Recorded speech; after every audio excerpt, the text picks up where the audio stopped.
Yesu hakuwa Mkristo na Yesu sio Mkristo mpaka leo. Yesu hakuwa Mkristo na Yesu sio Mkristo mpaka leo, lakini Yesu hakuwa Muislamu na Yesu sio Muislamu mpaka leo. Kwa hiyo mimi nampongeza sana mzee wa upako kwa kuweza kuwa na elimu ya kutambua Biblia na historia na kuelewa uchanganuzi au kupambanua mambo ya kiroho. Kwa hiyo ninampongeza sana mzee wa upako kwa namna ambavyo amezidi kuwa na mada ambazo zinaleta kutuamsha wale watu ambao walikuwa bado hawajaelewa historia, basi wapate kuelewa vizuri. Kwa hiyo naona mzee wa upako ameelezea kwa kidogo, lakini amewaacha watu wakawa hewani hawajapata kujua. Kwa hiyo unakuta watu wanahukumu, wanaposti na kumshambulia mzee wa upako, lakini hapa mimi mzee wa upako nitamtetea kabisa. Yuko sahihi complete 100% kwamba Yesu hakuwa Mkristo.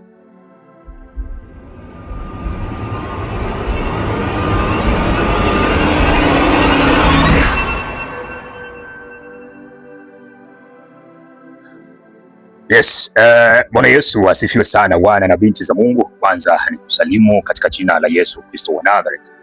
Mahali pale ambapo upo unaponitazama na kunifuatilia katika bara la Ulaya, bara la Afrika, Mwenyezi Mungu akubariki sana. Kwanza kabisa tuchukue nafasi hii kumuomba Mungu kabla hatujaenda kwenye mada yetu ya siku ya leo. Tuombe. Bwana Yesu, tunakushukuru kwa neema yako ya pekee ambayo umetupatia neema tupate kujifunza, kuelimika juu ya kuwepo kwako, kutambua wewe zaidi. Asante kwa sababu utanitumia kama chombo chako niweze kuwafundisha watu wako, kwa jina la Yesu Kristo, amen.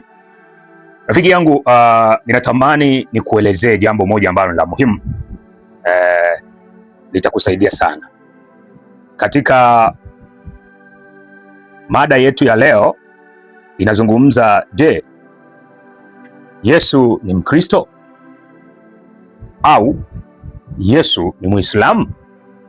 Sasa hizi ni hoja ambazo zimeibuliwa na baadhi ya watu wasomi wa Biblia au watafiti wa kutambua historia. Sasa kutokana na wingi wa watu wasioweza kuelewa, kuchukua muda wao kuichunguza Biblia na kuyasoma maandiko, hii ndio inachangia zaidi watu wanazidi kupotea, na wengine wanaacha imani kwa sababu ya mafundisho na hoja nzito kama hizi ambazo zimekosa watu wa kuzifafanua kwa ufupi na kwa wepesi. Kwa maana watu wana kuwepo wa kuzifafanua, lakini wanaanza kutafuta kusoma huku kusoma huku. Kwa hiyo unakuta watu unawachanganya kuliko kumsaidia mtu kwa muelezea katika historia tu namna inavyokuwa katika ufahamu, alafu ndipo unaweza ukaingia kwenye maandiko matakatifu kwa utulivu zaidi. Sasa ninaungana na mzee wa upako, alielezea hoja ambayo inazungumzia Yesu hakuwa Mkristo, na pengine kabisa wengine wamesogea mbele zaidi kwa sababu ya hoja yake wakazungumza Yesu alikuwa ni Muislamu. Kwa hiyo mimi ninaungana na mzee wa upako kwa kusema Yesu hakuwa Mkristo. Kwa hiyo naungana na hoja ya mzee wa upako kwamba Yesu hakuwa Mkristo na Yesu sio Mkristo mpaka leo. Yesu hakuwa Mkristo na Yesu sio Mkristo mpaka leo, lakini Yesu hakuwa Muislamu na Yesu sio Muislamu mpaka leo. Kwa hiyo mimi nampongeza sana mzee wa upako kwa kuweza kuwa na elimu ya kutambua Biblia na historia na kuelewa uchanganuzi au kupambanua mambo ya kiroho. Kwa hiyo ninampongeza sana mzee wa upako kwa namna ambavyo amezidi kuwa na mada ambazo zinaleta kutuamsha wale watu ambao walikuwa bado hawajaelewa historia, basi wapate kuelewa vizuri. Kwa hiyo naona mzee wa upako ameelezea kwa kidogo, lakini amewaacha watu wakawa hewani hawajapata kujua. Kwa hiyo unakuta watu wanahukumu, wanaposti na kumshambulia mzee wa upako, lakini hapa mimi mzee wa upako nitamtetea kabisa. Yuko sahihi complete 100% kwamba Yesu hakuwa Mkristo, lakini kwa wale ambao wamekwenda mbali zaidi wanasema Yesu alikuwa Muislamu kwa sababu aliingia kwenye misikiti au aliingia kwenye masinagogi. Kwa hiyo lazima tupate hapa kujifunza pia. Hapo ninakataa, napinga na kusema Yesu pia hakuwa Muislamu. Sasa nataka nijaribu kujibu kwa namna hii. Kwenda kwa historia tu fupi, Yesu hakuwa Mkristo kwa mantiki hii hapa. Kwa history tu kwa haraka haraka nipate kukujibu. Nikufundishe kutokana na historia. Namna ambavyo ilivyokuwa ni kwamba Yesu hakuwa Mkristo. Yesu alitabiliwa, alizaliwa katika Uyahudi. Kwa hiyo Yesu ni Myahudi na amekuta dini ya Kiyahudi inaendelea. Yesu ni Myahudi na ameshika desturi zote za Kiyahudi na ametii sheria zote za Kiyahudi, za dini ya Kiyahudi. Kwa Yesu hakuwa Mkristo wala hakuwa Muislamu, isipokuwa Yesu alikuwa ni Myahudi. Alikuwa Myahudi kwa kuzaliwa kabisa, kule alikozaliwa Yesu ni Uyahudini. Kwa hiyo Yesu ni Myahudi, na ndio maana kuna watu wengi huwa wanajaribu kubeza na kujiuliza, tunamwabudu mtu mweupe, tunamwabudu mtu mzungu, tunaacha kuabudu mababu ambao sisi wenyewe ndio waliotuzaa, tunaabudu mtu ambaye mtu mweupe. Kwa zana hizo na mafundisho yamekuwa potofu mengi sana na wengi yanawabeba, lakini Yesu alikuja katika Uyahudi na akazaliwa kwenye tumbo la Bikira Maria, akaishi kwa mila zote za Kiyahudi, akaitunza Sabato. Kwa Yesu alikuwa ni mtunza Sabato mzuri. Yesu alikuwa msabato mzuri, ametunza Sabato kwa kina sana. Yesu ni mtunza Sabato kwa kina vizuri, ni mtunza Sabato sana kwa kina. Kwa hiyo jaribu kuelewa hapa, kwa Yesu sio Mkristo, isipokuwa Yesu alikuwa ni Myahudi, kwa sababu alizaliwa Uyahudi, akaishi kwenye tamaduni za Kiyahudi na akaanza kufanya kazi iliyomleta duniani, akianzia pale Uyahudi na kwenda sehemu nyingine kwa ajili ya kuitangaza kazi hii ambayo aliyokuja kuifanya mpaka sisi leo tunaisimamia. Sio Mkristo, Yesu ni Myahudi. Sasa kwa nini basi Yesu sio Mkristo wakati sisi tunaitwa Wakristo? Nisikilize vizuri. Yesu hawezi kuwa Mkristo kwa sababu yeye ndiye Kristo. Yesu hakumfuata Kristo kwa sababu yeye ndiyo Mkristo. Yaani yeye ndiyo chembe chembe cha kitu kinaitwa Kristo. Kwa hiyo Yesu ndiyo Kristo, asingeweza kumfuata Kristo wakati yeye ndiyo Kristo. Kwa hiyo Yesu sio Mkristo, isipokuwa Yesu ni Myahudi, lakini Yesu ni Kristo yeye mwenyewe. Kwa hiyo hawezi kumfuata kuwa Mkristo kwa sababu yeye ndiyo Kristo. Sasa kwa nini sasa Yesu amesababisha sisi tukaitwa Wakristo, na kwa nini sisi tunaitwa Wakristo wakati Yesu sio Mkristo? Hayo ni maswali ya wengi sana. Taratibu, naomba unisikilize vizuri. Baada ya Yesu kufa kwenye msalaba, akafa akazikwa, na siku ya tatu akafufuka, ndipo ukazaliwa Wakristo. Na tena kulizaliwa Wakristo kabla hajafa Yesu msalabani. Maana Yesu alipokuja duniani alianza kufundisha katikati ya Wayahudi, katika dini ya Uyahudi iliyokuwa yenye sheria za Musa, na Yesu alishika sheria za Musa zote. Yesu alikuwa msabato pure, mtunza sheria ya Kiyahudi. Aliishi katika desturi na kanuni zote za Kiyahudi, alizitekeleza zote, na ndipo alianza kufundisha na watu wakaanza kumpokea yeye, wakamkubali, wafuasi wake ndani yake, mpaka anaelekea kwenda kufa. Kulikuwa hakuna Wakristo, isipokuwa yeye tu ndiye alikuwa Kristo, ila hapakuwa na Wakristo mpaka alipoanza kufundisha, watu wakampokea, wakamuelewa, wakamkubali, wakaanza kumfuata, ndio wakaitwa wafuasi wa Kristo. Kwa hiyo maana ya sisi tunaitwa Wakristo kwa sababu ni Wakristo. Ni sawasawa na watu wanaonifuata, kunifuatilia, followers wangu tunawaita sasa ni Wakasian. Leo tunaita followers wa mtu fulani, Lakini sasa followers huwezi ukasema ni wa kwangu, kwa sababu unakuta sehemu zote wamefollowers huku, wamefollow huku na huku, wamefollow udaku, hawana mipaka. Lakini unapoamua kumfuata Kristo kwamba wewe ni Mkristo, maana yake wewe unaamua kumfuata Kristo peke yake. Huwezi ukafuata huku shetani huku na nini, maana yake wewe sio Mkristo, ni mpagani. Kwa hiyo tumeanza kuitwa Wakristo kwa sababu waligeuka watu kutoka kwenye dini ya Kiyahudi wakaamini Yesu Kristo na mafundisho aliyokuja kuyasahihisha. Ndio maana nasema sikuja kutangua Torati, hakuja kubomoa kilichokuwepo na kwa Musa. Alikuja kuturekebisha, kutimiliza, kuweza kuongezea nyama na kuboresha zaidi, kuweka sawa zaidi. Kwa Yesu Kristo alianza kupata wafuasi, ndio wakaitwa Wakristo. Hao ndio wanafunzi. Miongoni mwao walikuwepo wanafunzi 12 na wengine sasa ambao waliookolewa wanafunzi 72 walikuwepo. Kwa hiyo tunaitwa Wakristo kwa sababu tumeamua kumfuata Kristo, kwa sababu Kristo hakuwa Mkristo, yeye ndiyo Kristo. Kristo hakuwa Myahudi, hakuwa Muislamu kwa sababu yeye alizaliwa Uyahudi. Kristo alikuwa Myahudi. Kwa hiyo tumeanza kuelewana hapo, ambao wanaosema Yesu alikuwa Mkristo. Kwa hiyo ungana na mzee wa upako ambaye amesoma na kuelewa. Ndio maana kuna siku niliwaambia huyu mzee anaijua Biblia vizuri,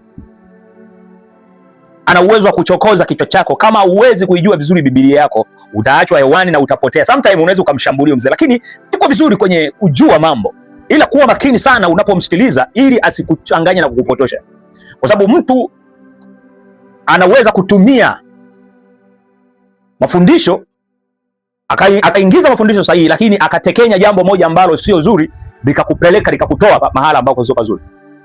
Mzee upako yuko sahihi kabisa kwamba Yesu hakuwa Mkristo, lakini mimi naongezea kwa wale ambao wamesema Yesu alikuwa Muislamu, na wamezungumza hivyo kutokana na hoja ya pili kwamba Yesu alikuwa Muislamu kwa sababu alienda kwenye masinagogi.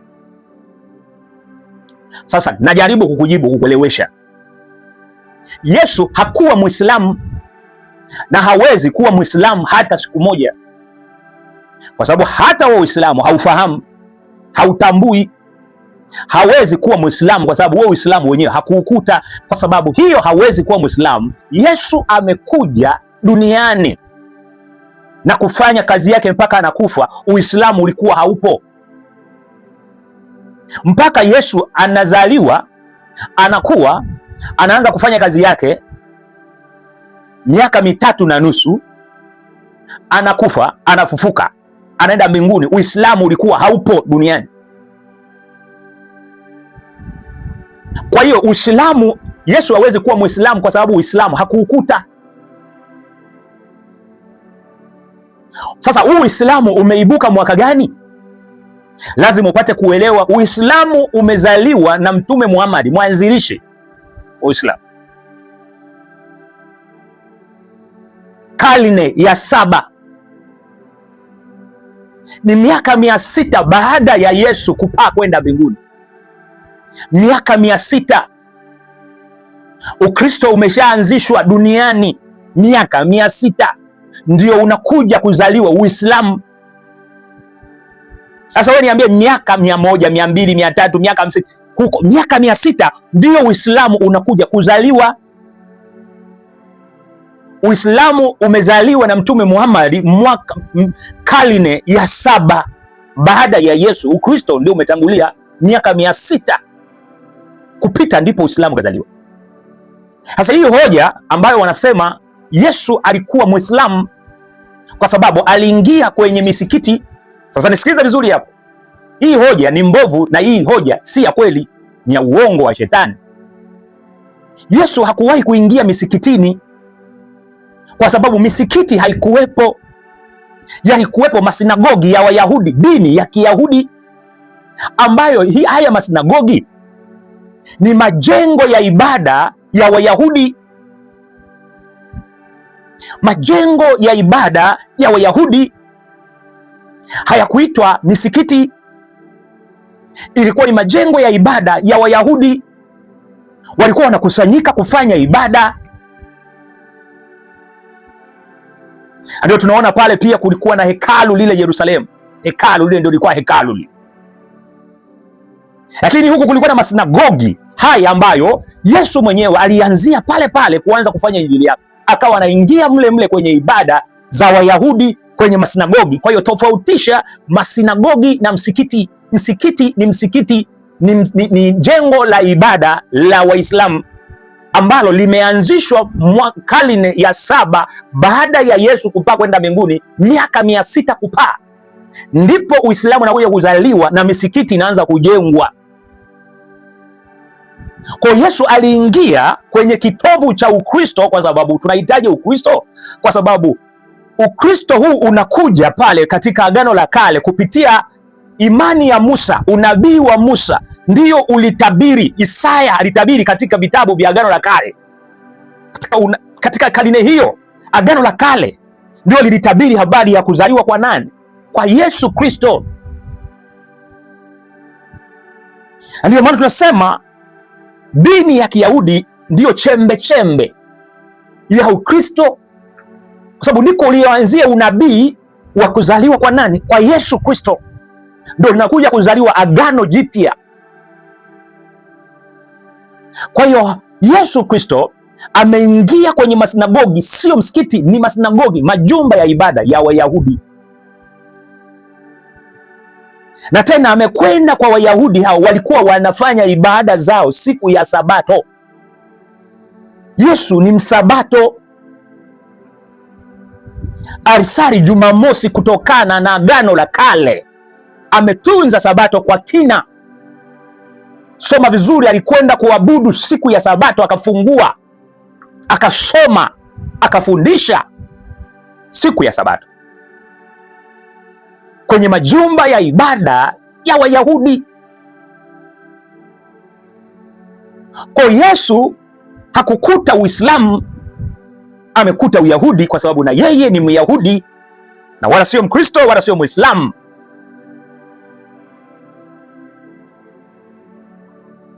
Kwa hiyo hoja ya kusema kwamba Yesu aliingia msikitini, wewe hujui maandiko na hujui history ya Biblia. Misikiti ni misikiti ambayo imekuja karne ya 7. Sasa hapa ndipo unazaliwa sasa Ukristo, umezaliwa Ukristo baada ya Yesu kufa. Sasa hao Wakristo wakawa wanakusanyika, wanatengeneza, na mwisho wa siku wakajenga, wakaanza kufuata sasa mahekalu yale yalikuwa Yerusalemu pale. Hekalu lile kubwa wale wakwenda kuabudia, taifa zima wanaenda pale, wana Israeli kule wanaenda pale, Israeli nzima. Sasa lile hekalu namna lilivyokuwa limejengwa, ndio sasa tunaanza kufuata, kuona protocol ya kuanzishwa hayo makanisa. Sasa ndio leo tunaona makanisa yanajengwa, makanisa yanajengwa, makanisa yanajengwa. Sasa wanasema kwa nini sasa haya masinagogi na misikiti kwa nini nafanana? Sikiliza, kutokana na mifumo ya kijiografia, kwa sababu Uislamu na dini ya Kiyahudi vimetokea katika mashariki yote, yani umetoka huko kwa pamoja huko. Uyahudi ni huko na Uislamu huko, ndio zimefatana. Kwa hiyo kwa sababu huu Kristo ulitangulia na mfumo huu ulikuwa tayari umeshatengeneza mfumo wa ibada, kwamba ili iwe jengo la ibada lazima liwe hivi, kwa sababu watu wanafuata sasa kile kilichotangulia kikapata nguvu.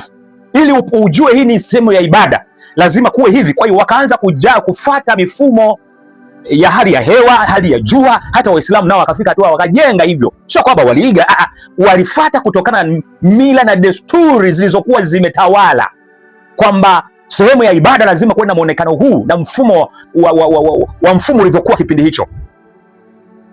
Kwa ndio maana unawaona Waislamu, Mtume Muhammad akaona ni sio mbaya kujenga jengo la ibada linalofanana na masinagogi ya Wayahudi, kwa sababu ndiko kulikoanza huko.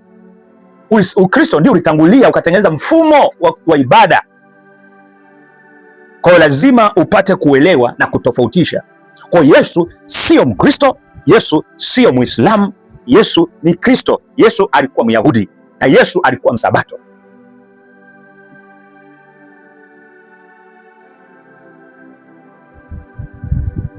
Kwa tujifunze hapo kuweza kuwa tunayadadafua maandiko, tusiwachoshe watu, madu unamsomea huko, unafanyia hivi, fanyia hivi. Nitakusomea andiko moja la mwisho.